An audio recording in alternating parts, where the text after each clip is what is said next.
ہمارے ساتھ موجود ہیں صاحبزادہ عبدالقدیر اعوان صاحب، اور ہماری یہ خوشی ہے کہ ہم نے اپنے چینل پہ سب سے پہلے ان کا ہی انٹرویو کیا تھا، اور سال میں دوبارہ ہم انہی سے مخاطب ہیں، تو ہم ان سے کچھ رہنمائی لیں گے، تو مختلف موضوعات پہ بات ہوگی۔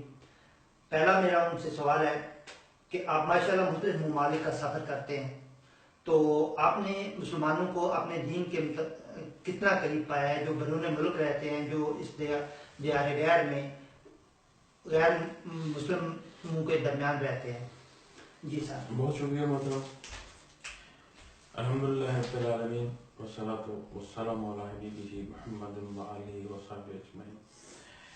میں یہ سمجھتا ہوں کہ جو ہمارے بھائی بیرونی ممالک میں رہتے ہیں، ہم سے زیادہ وہ جو دوری ہے اپنے وطن سے، عزیز و اقارب سے، وہ انہیں ہوش میں اور رکھنے میں زیادہ سبب بنتی ہے۔ لیکن مجموعی طور پر اگر بات کی جائے تو بندہ مومن جو وہاں بستا ہے یا جو دنیا کے کسی خطے میں بھی بستا ہے، اسے قرآن و سنت مخاطب فرماتے ہیں اور اس کے لیے رہنمائی کا سبب ہیں۔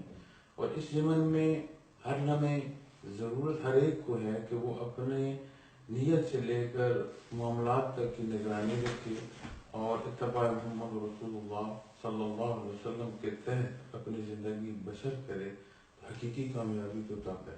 اور جو اگر اسپیسیفک اس سوال پر میں بات کروں کہ یہاں پر جو لوگ ہیں وہ سارے دین اسلام پر وہاں کی نسبت زیادہ بعمل ہیں، تو میں یہ سمجھوں گا کہ اس حوالے سے ایک ملا جلا رجحان ہے۔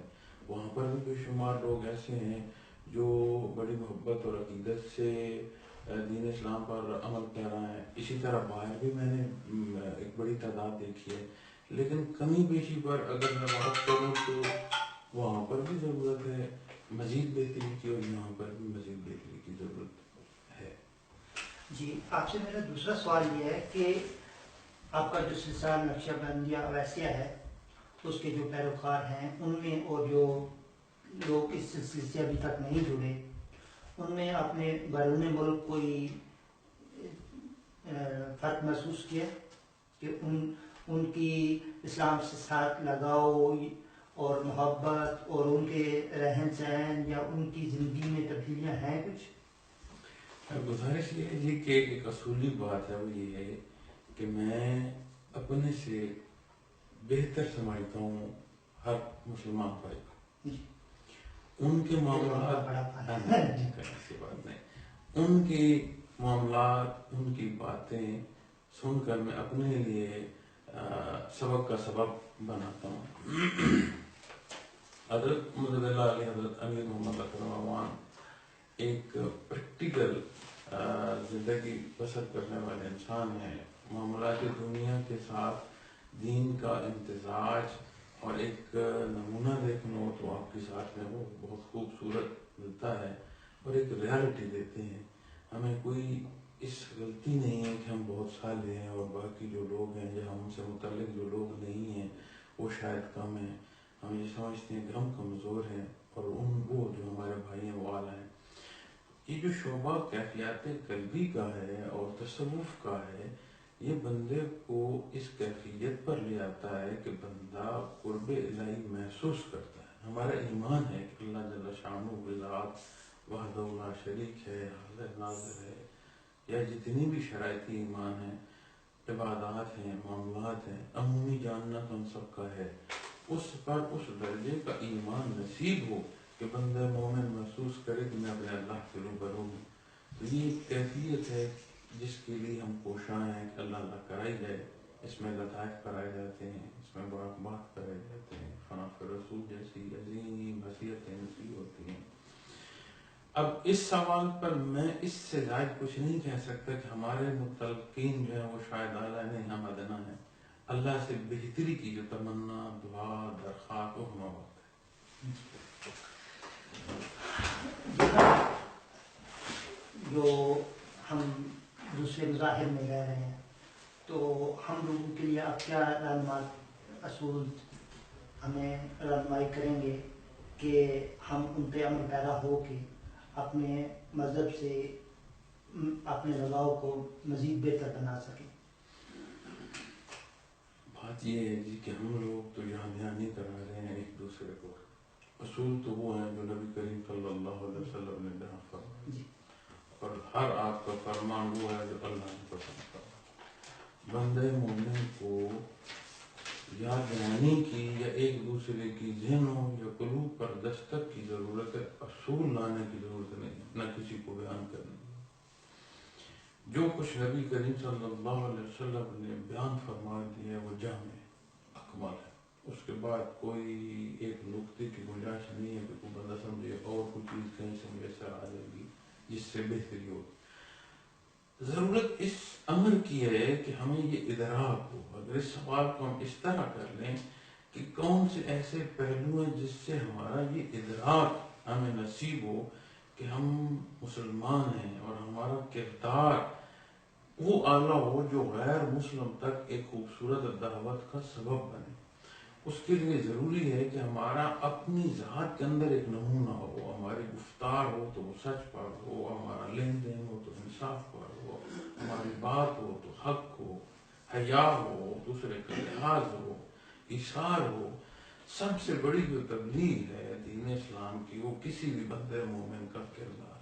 اب جب ہم وہاں ممالک ایسے میں رہتے ہیں جو غیر مسلم ممالک ہیں تو اور زیادہ ضرورت ہے کہ وہ ہمیں دیکھیں گے کہ مسلمان تو ایسے ہوتے ہیں. اگر یہ کہتے ہیں کہ اللہ کے کلام سے ہم تربیت لے رہے ہیں اور ہماری رہنمائی نبی کریم صلی اللہ علیہ وسلم نے فرمائی ہے تو ہم پر تو اور ذمہ داری بڑھتی. اب ہم جو عمل کرتے ہیں وہ صرف ذات پر نہیں رہتا، اس پر لوگ جو دیکھیں گے یا غیر مسلم دیکھیں گے وہ کہیں گے ایسے لوگ ہوتے ہیں جو اللہ اس کے حبیب کی بات مانتے ہیں. تو اصول بھی موجود ہیں، ضوابط بھی موجود ہیں، اور وہ انداز ایسا ہے کہ بندے مومن احکامات محمد رسول اللہ صلی اللہ علیہ وسلم کے تحت زندگی بسر کرے. اسے دنیا کے کسی معاشرے میں لے جائے، اس معاشرے کو اس فرد سے فائدہ ہوگا، نقصان نہیں ہوگا. از خود وہ ایسا نمونہ ہوگا کہ لوگ اس طرف متوجہ ہونا شروع ہو جائیں. جی سر، میرے اس سوال کا اصل میں میں یہ رہا تھا کہ وہ تو ہم ختم نبوت پہ یقین رکھنے والے لوگ ہیں، ہمارا عقیدہ ہے کہ وہ اہل السماء ہیں اور انہی کے رہنمائی میں ہے. لیکن انہوں نے جو ان کی تعلیمات ہم جو یہاں لوگ بس رہے ہیں یا پاکستان میں بھی ہیں ان سب نے مکمل طور پر احادیث سے قرآن سے روشناس نہیں ہے.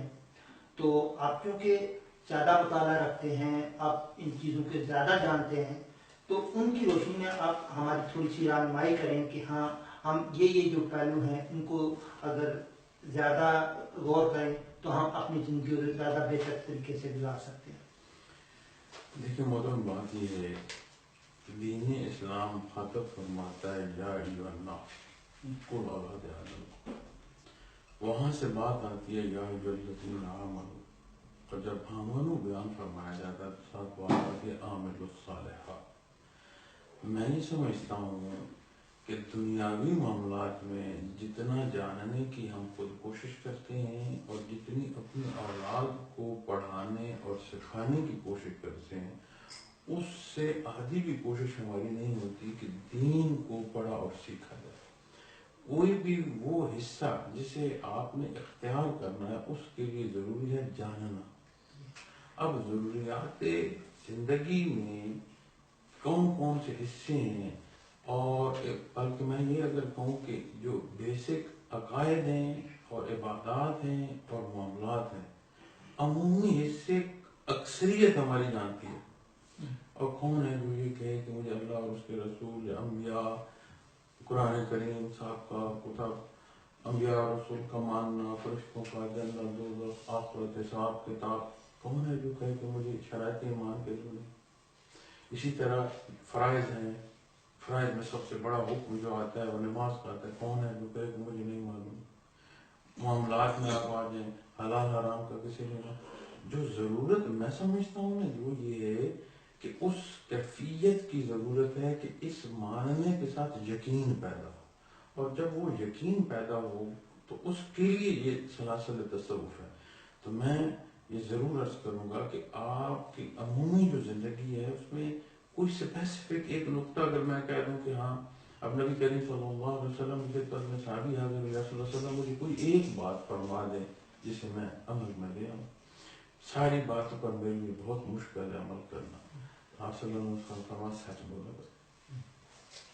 تو کوئی ایک ایسا عمل نہیں ہے جسے اسپیسیفک دین اسلام کے کسی ایک حصے کو آپ پکڑ لیں وہ آپ کو سارے دین اسلام پر عمل پیرا ہونے کا سبب بنا دے گا. اب ہم اپنے کھانے پینے کا ضرور خیال رکھیں، حلال ہو، حلال ہے تو طیب ہو. یہ وہ حصے ہیں جو آپ کو کیفیت آپ کی بہتر بھی ہو سکتی ہے، اور اس کے خیال نہ کرنے سے آپ کی جو مزاج میں ہے وہ کمزوری آئے گی، آپ مزید عبادات سے دور ہوں.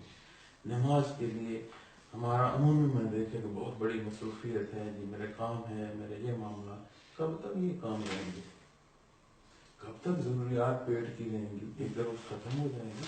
اللہ کریم نہیں جانتے تھے کہ اس بندے کو جسے میں پیدا کر رہا ہوں اس کی ضروریات کیا ہیں، اس نے کیسے رزق کمانا. رازق تو وہ ہے، آپ تو مرزوق. اب بات اس پرائرٹی کی آپ غور کیجئے گا، جس نے نماز پڑھنی ہو اپنے معاملات کو اس طرح ایڈجسٹ کرتا ہے کہ وہ پڑھے. تو اللہ اور جو کیفیت قلبی ہیں یا مشاعر یا صوفیات کے پاس حاضری ہوتی ہے وہ اسی لیے ہوتی ہے کہ ہمارے قلوب میں بھی نور ایمان اتنا مضبوط ہو کہ ہمیں اس بحث سے تعلق نصیب ہو جائے جو قلب اثر محمد رسول اللہ صلی اللہ علیہ وسلم سے رواں ہے، تاکہ ایمان کی وہ یقین کی ایک کیفیت نصیب ہو کہ ہم باعمل ہو. عمومی طور پر ہمارے جتنے بھی علماء یہاں آتے ہیں اکثر تقریباً ہر مہینے 2 مہینے بعد مختلف مکاتب فکر کے علماء یہاں آتے رہتے ہیں. تو ان کا زیادہ تر رجحان یہی ہوتا ہے کہ وہ صرف مقامی کمیونٹی تک بات پہنچاتے ہیں، یا ان کی جو اجتماعات ہوتے ہیں ان میں صرف مقامی کمیونٹی ہی ہوتی ہے. تو کیا آپ سمجھتے ہیں کہ اس عمل کو یہاں کی جو مقامی آبادی ہے اس تک بھی پہنچنا چاہیے؟ ضرور پہنچنا چاہیے. یا کوئی اس کا کیا طریقہ کار ہو سکتا ہے؟ لیکن یہ ضرور پہنچنا چاہیے. اب ہمارے جو احباب تشریف لاتے ہیں انہیں دعوت دیتے ہیں، ہمارے ہی جو لوگ ہیں ان کی جو پروگرام یا ان کا جو انعقاد ہوتا ہے یا ان کی جو دعوت ہوتی ہے اس دعوت میں وہ اپنے ہی کمیونٹی کو بلاتے ہیں، اس لیے وہ ایسا مخصوص ہو رہا ہے. قرآن کریم تو میں نے پہلے عرض کیا کہ جو الناس پر بات فرماتا ہے وہاں سے بات شروع ہوتی ہے. اس کے لیے ہماری جو یہاں کمیونٹی ہے اسے بھی یہ تھوڑا اگر ایفرٹ کریں کہ کوئی ایسا مہمان جو ہمیں دین پر بات بیان کر سکتے ہیں، سمجھا سکتے ہیں، رہنمائی کر سکتے ہیں، انہیں وہ ایکسیس ملے کہ وہ لوکل کمیونٹی سے بھی بات کریں. اور ہم جو لوگ یہاں آتے ہیں ہمیں بھی اگر کوئی ایسی ایکسیس یا ایسا موقع ملے جہاں سے لوکل کمیونٹی سے بات کی جا سکے. کیونکہ ایک بات دیکھیں، سب سے بڑی بات ہے اللہ کریم کسی کو ایمان عطا. اگر کوئی غیر مسلم ہے تو معاشرے میں تو ایک میں رہ رہے. اب اس ایک معاشرے میں رہنے کے لیے بے شمار روزمرہ کے معاملات ہیں جہاں ہم سب نے اکٹھا رہنا. کتنی ایسی چیزیں ہیں جن میں اگر آپس میں ایک اچھا تعلق اعتماد کا ہو، لین دین ہے، ملازمت ہے، ملاقات ہے، اکٹھا سفر ہے، اکٹھے جگہوں پر کام ہے، تو کتنی ایسی چیزیں جس میں اور اچھا اور نکھار آ سکتا ہے. کسی کو کسی سے دوری محسوس نہ ہو. سب کمیونٹی کے جو معاملات میں اس میں یہ سمجھیں کہ ہم ایک دوسرے کو سب سپورٹ کریں گے. اس کے لیے یہ چیز ضروری ہے جس کی آپ نشاندہی کر رہے ہیں. اس پر جو احباب آتے ہیں ہمیں بھی خیال کرنا ہے کہ اس کو جو انداز ملے، موقع مل جائے، کہیں ایکسیس مل جائے. خاص کر کے یہ جو آپ کا میڈیا ہے، اب میں جو یہاں سے بات کر رہا ہوں اب اس کو ضروری نہیں ہے کہ وہی لوگ سنیں جو ہمارے ملک کے ہیں، باقی لوگ بھی سنتے ہیں. پھر اب اس کی لینگویج کا ایشو آئے گا، لیکن پیغام جو محبت کا ہے اسے الفاظ نہیں کردار کی ضرورت ہے. تو یہ آپ کو بہت اچھا نکتہ ہے، میں اسے اپریشیٹ بھی کرتا ہوں اور اس سے میں کوشش رکھتا بھی ہوں اور مزید خیال کروں گا کہ ایسی ایکسیس جہاں ہو اسے مزید ضرور کرتا ہے. جی بہت شکریہ. اب آپ اپنی طرف سے کوئی پیغام دینا چاہیں ہمارے ناظرین کو تو؟ بندہ ناچیز صرف اتنا عرض کرنا چاہے گا کہ میرا تعلق سلسلہ نقشبندیہ ویسیہ سے ہے، اور میں جتنے بھی بیان یا پروگرام میرے ہوتے ہیں ان میں موضوع جو ہے وہ تصوف ہے۔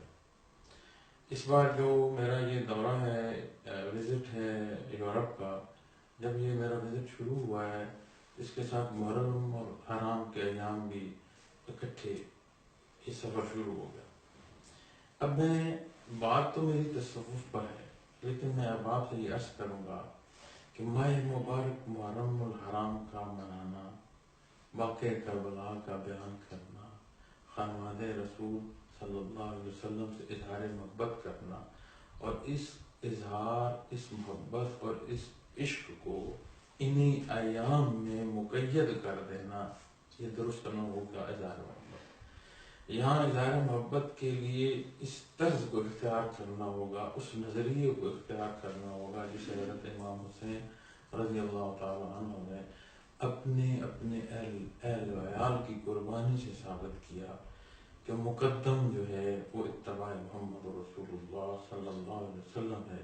میں اپنے احباب سے یہ عرض کروں گا، اپنی سوچوں سے شب و روز کے ایک ایک لمحے تک ہمارا کردار اس بات کی گواہی دے کہ ہاں ہم محرم الحرام سے محبت رکھتے ہیں۔ جزاکم اللہ۔ بہت شکریہ سر۔